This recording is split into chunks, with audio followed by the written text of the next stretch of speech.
Very good morning to you. Welcome back to KTN Sunrise Live on this Thursday, the 16th day of February 2012. I'm James Karani, and as promised, this hour we shall be focusing on very inspirational topics.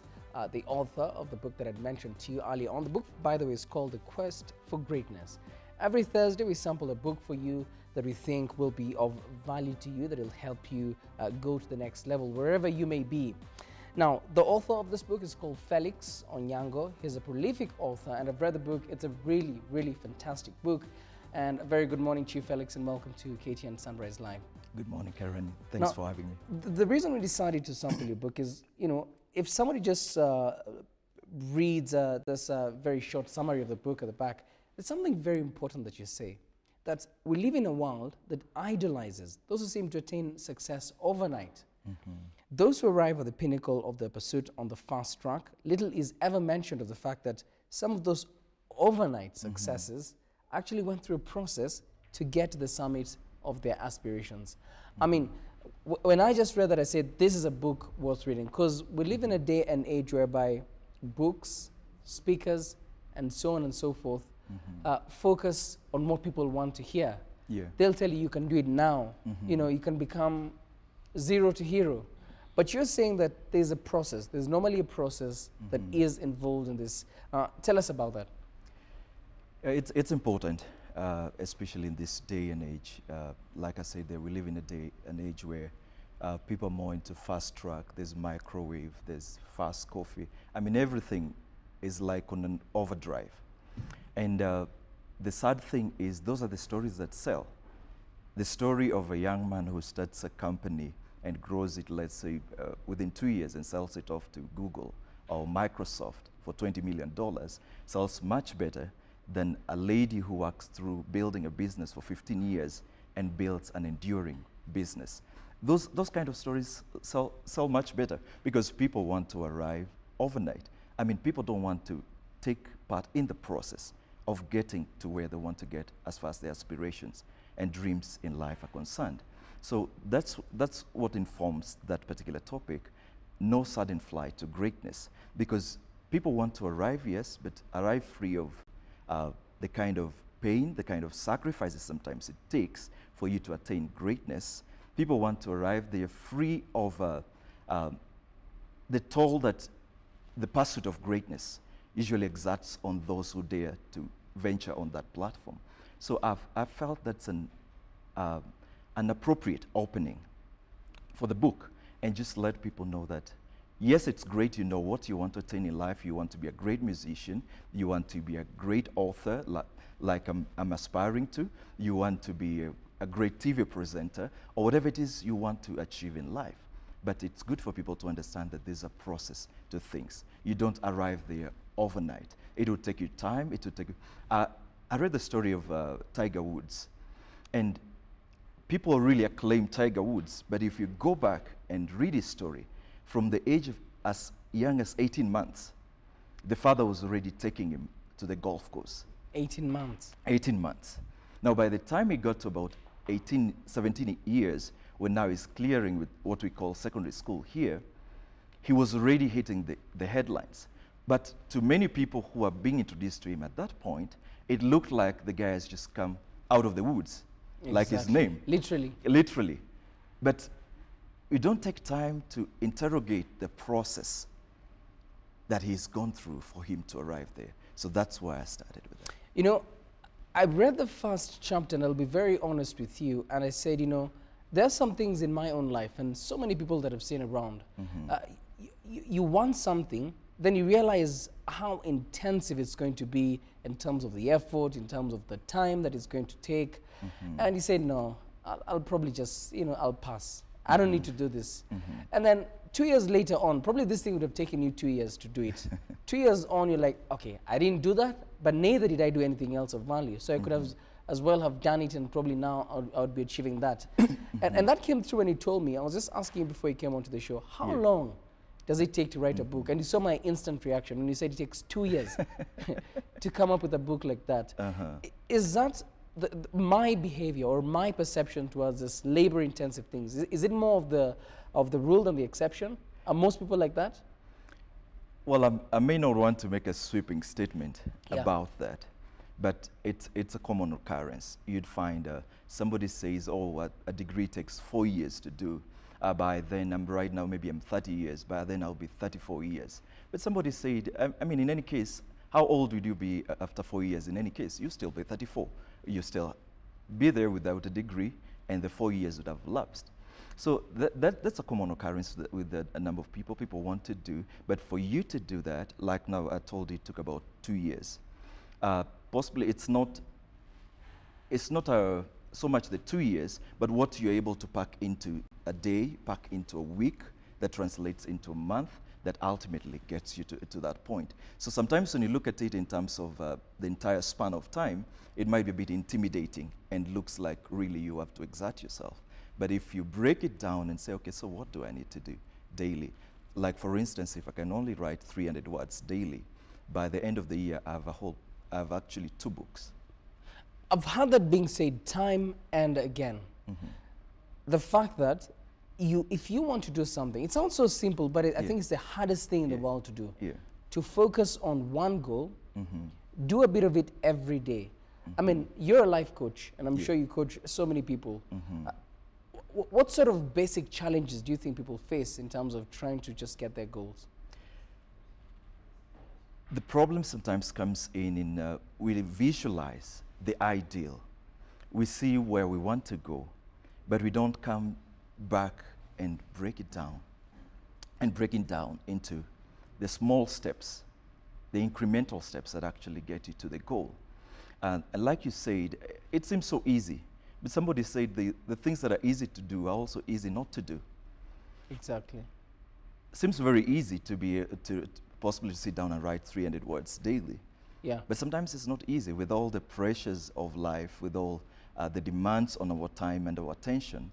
You find it's very easy for you to find yourself drifting away. So as a coach, what we get to do with our clients is just to help them break down the bigger goals, the big, hairy, audacious goals into small, manageable steps that they can actually take, and also have small wins that boost your confidence, that build up your personal integrity. You actually said, fine, I set out to write 300 words today, and I've actually been able to do that. Tomorrow, you're actually raring to go at it again, and that's what we help our clients do.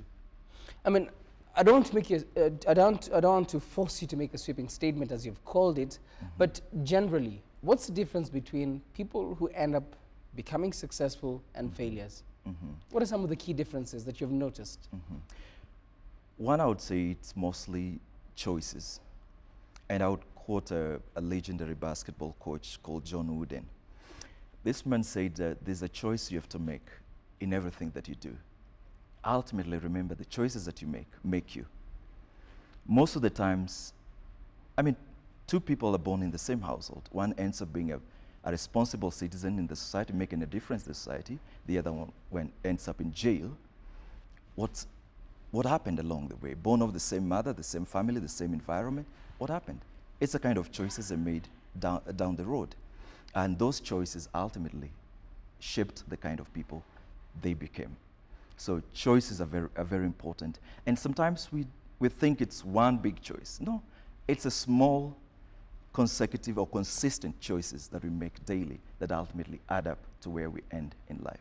And I think that's what really has made me love this book. The fact that you're telling us, forget about all these, grand ideas are good, but they make no sense if you can't break it down to small, everyday processes.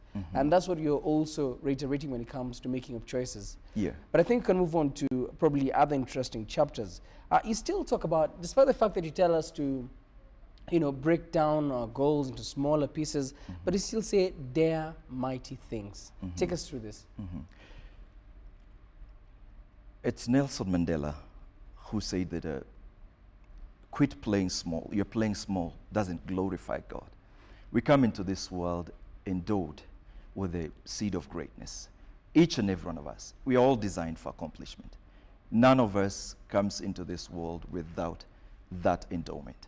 We're all designed for accomplishment. We're all engineered for success.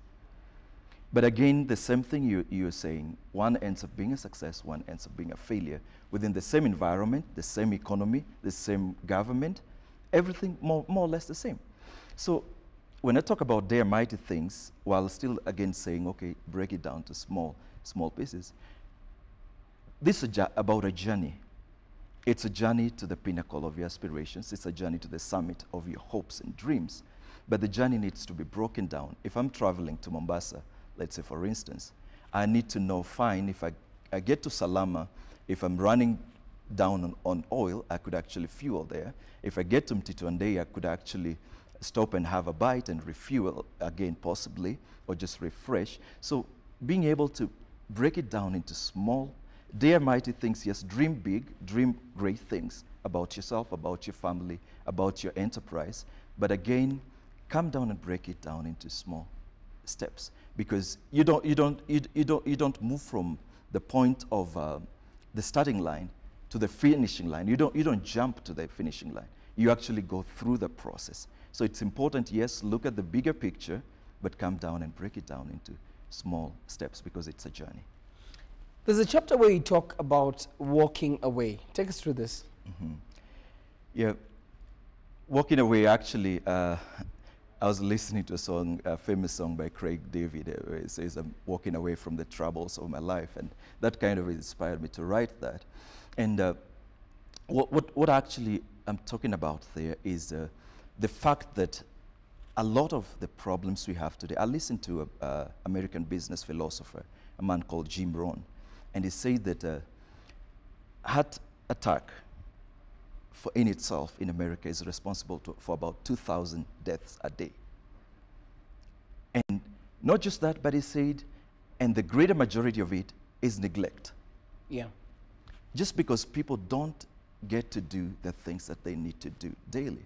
You know you need to walk around the block at least for 15 minutes daily to keep in good shape. You know you need possibly to avoid the fast food joints for you to keep in good shape, but people don't just get to do the things that they need to do. And that's what I wanted to ask you. I mean, even when you talk about breaking things on a daily basis, what makes it so hard for us as human beings just to stick to a specific plan? What makes it so hard?